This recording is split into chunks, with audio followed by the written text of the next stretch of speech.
Unit 1, Lesson 4 homework with me, Miss Pillman. If you notice I'm putting my name on my paper, I strongly suggest that be the first thing you guys do. It's the worst for getting it. So for each student or for each situation, decide whether it's a constant rate. If yes, write the rate and complete the rate table.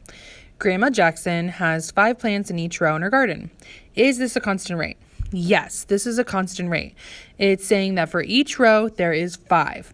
It would not be a constant rate if it said Grandma Jackson had 5 and then 1 and then 7 and then 100 million for Jillian. Like, that just wouldn't work. So I'd write this 5 plants per row. Now on the left side, I have my unit. That's going to be my row. Those are my units.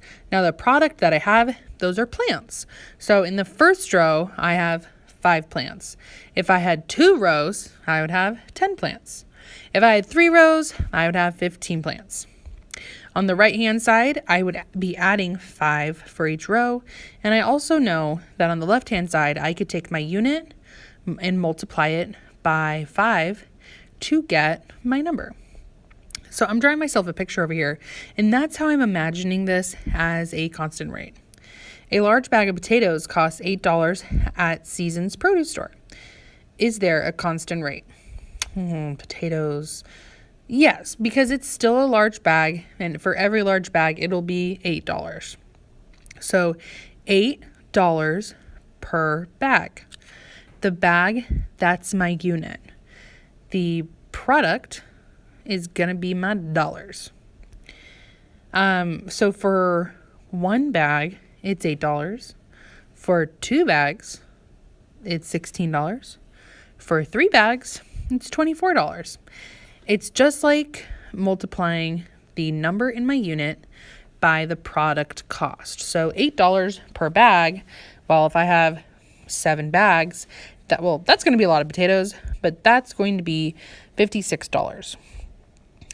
So number 3 says that we're going to write a story for this rate table, and we're going to label the columns to tell us. And I'm still drawing a picture on number 2.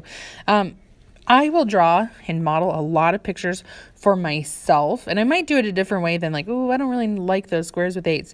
I'm imagining those as the large bags, each worth $8 for me to count. We're going to label the columns to tell my story. So I'm noticing it is a constant rate going up by 7s.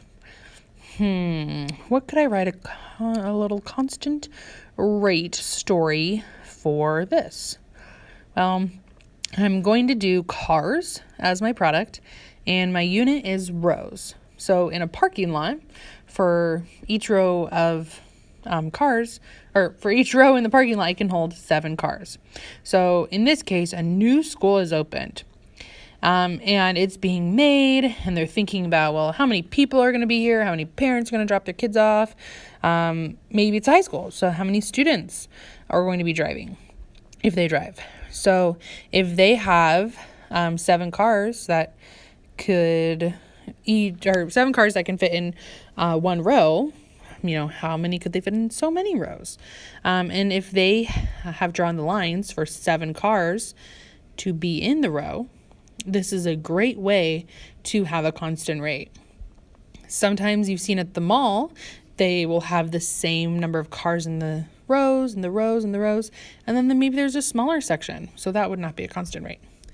So if they built these for 1 row, 7 cars, 2 rows, 14 cars, 3 rows, 21, that's a constant rate. Ooh, factor puzzles. This is going to be fun. So 15 and 21, I know those are tricky numbers that will still have 3. I put the 5 on the column. 5 multiplied by something equals 40. That's going to be 8. 7 multiplied by 3 is 21. 8 multiplied by 7 is 56. 10 and 18, that's going to be 2. Put the 2 on the top. 5 multiplied by 2 and 9 multiplied by 2 equals 18. Bring those numbers across.